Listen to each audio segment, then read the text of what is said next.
Hello, I'm Kads, and welcome back to the free-to-play review. Today's topic is another Hero's Path, the Path of the Fateweavers, featuring the 5-star Perfect Soul for Freya Fateweaver. So this path is going to be a combination of champion training as well as a summon rush, as we can see here in the info tab. We have the pretty standard amount of points for each of the shard types, as well as the standard values for the champion training aspect as well. Now, for a majority of us, the crux of this particular path is kind of pointless because obviously if you don't have Freya Fateweaver, you probably don't care or need her 5-star Perfect Soul, myself included in that category. But nonetheless, there are some pretty decent rewards that you might want to consider pulling for, especially because it will be 2x Sacreds regardless, and so you have a pretty good chance to get some new legendaries on your account. But before we dive into the path, we might as well do our Prism summons because it is a summon rush, not a champion chase, so we're not going to get any credit for this. And of course, this ends in a day and a half, and so we're not going to be able to extend that to some other champion chase. So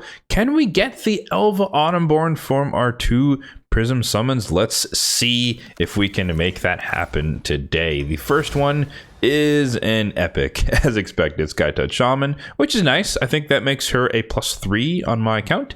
And then the second one is going to be another epic, and it's Steel Skull, another epic for empowerment. So no legendaries on this one, and no specifically Elva Autumnborn for me. Thus far, across the handful of summon pools that I've actually participated in, I've managed to get a legendary 1 time, so I can't complain too much and be in that group that's never ever gotten one thus far, but nonetheless, it would be nice to hit it again, granted a 6% chance. So back to the main topic here. What does this path have to offer aside from the 5-star Perfect Soul? You could get yourself an avatar, which some people care more about than others. I have to acknowledge that, myself not included in that group. There is a pretty cool like ice frosty frame going on there, which we'll get back to a little bit later. And then there's an Eternal Soulstone, there's a Mythical Tome, there's a couple legendary tomes, and then of course the 5-star Perfect Soul. Now this path is pretty straightforward. There are 6 keys in total, and you can kind of pick and choose which reward you want based on the number of keys you want to acquire. So 1 here, 2 here, and then 3 here. And the main thing to note about the keys is that if you do want the Perfect Soul, you are required to come down to 1 of the double key nodes, just because you need 3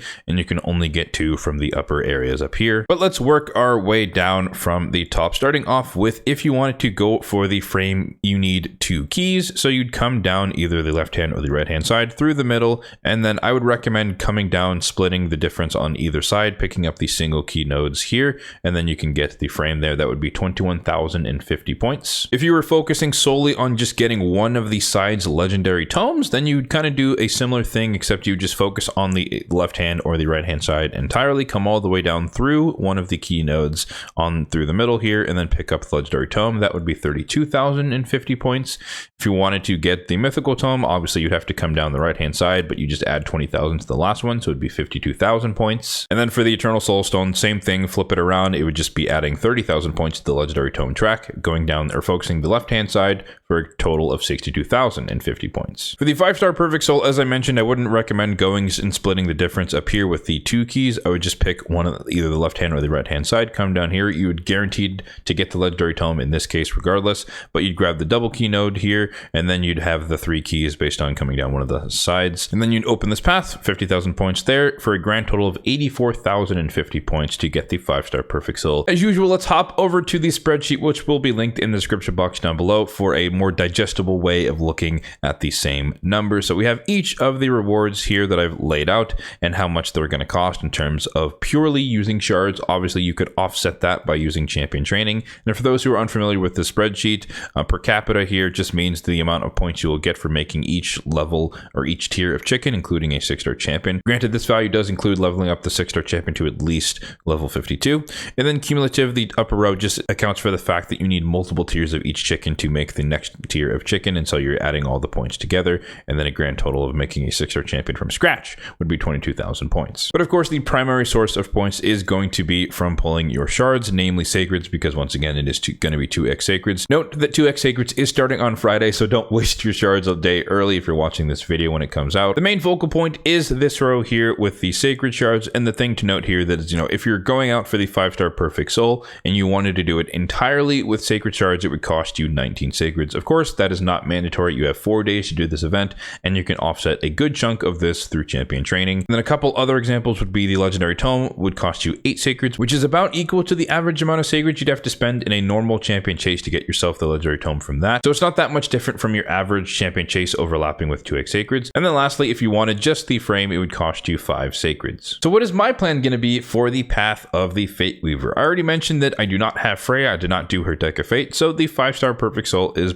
basically useless, so we can skip away from that. And the thing I'm interested in the most, surprisingly, is actually the pretty cool icy frame. So I'm going to go for that, but I'm also going to mix in the pursuit of one of the legendary tomes. So essentially what I plan to do over the next 4 days is to champion train as much as possible to get all the way out to the frame, which is 21,000 points. And from there, it would only take me 5 sacred shards to come down and get one of the legendary tomes. And the reason I'm interested in doing this, if we pop up my mercy tracker here, is that we are just outside of mercy, which is a bad place to be relative to a pogo event in the future. But now that this is 2x sacreds, I highly anticipate that there's definitely going to be one in the relative near term. And essentially this puts me in a win-win scenario. Granted, this is because I have an abundance of sacred shards, but nonetheless, if I happen to get lucky and get a legendary because it's 2x sacreds, then I get a new legendary. And if I get unlucky, pull 5 sacreds, then I'll be 4 sacreds deep into mercy, which is a much stronger and better position to minimize the amount of sacreds it would cost me to get a legendary in a future pogo event, which would get me 2 legendaries. So either I walk away with 1 legendary now, or I walk away with 2 in the near future, assuming there's a pogo event in the near future, which again is a win-win scenario for me. In terms of a recommendation for you guys, of course, if you did happen to go for Frey and you do want her 5-star perfect soul, then you'll have to contend with however many sacreds you want to pull in pursuit of this. Again, it is 2x sacreds, or it will be 2x sacreds, so it's not the worst time to be pulling those, but obviously I would heavily offset that as much as possible with as much champion training as you can possibly do. However, I anticipate the majority of you have not actually claimed Freya, and thus the 5-star perfect soul is not of interest. And honestly, for you guys, you could just skip the entire event. I understand that it can be hard sometimes to just fully pass on some shard events, but you don't really need to pull for this one. You could get a good deal, like I said, on a legendary tome. It's not the worst thing in the world, but if you really just want to save your shards and you really don't need anything from this path, then you could just do some champion training, maybe try to get some of the energy, the gems, some of the dust and the extract or whatever, and just save your shards for like the next fusion, Halloween fusion coming up soon, or any subsequent fusions after that, or any shard events coming up after that in the future as well. And with that, that's a perfect segue to the end of the free-to-play review for the Path of the Fateweaver, where I ask you guys to put down in the comment section below what your plan is relative to this particular iteration of the Hero's Path. Are you going for the avatar, the frame, the perfect soul, or any of the goodies near the bottom? As always, if you did find this video helpful, then be sure to hit that like button down below. It really does help out the channel. And if you are enjoying the content on the channel, then feel free to hit that subscribe button down below as well. Thanks for watching, and have a good one.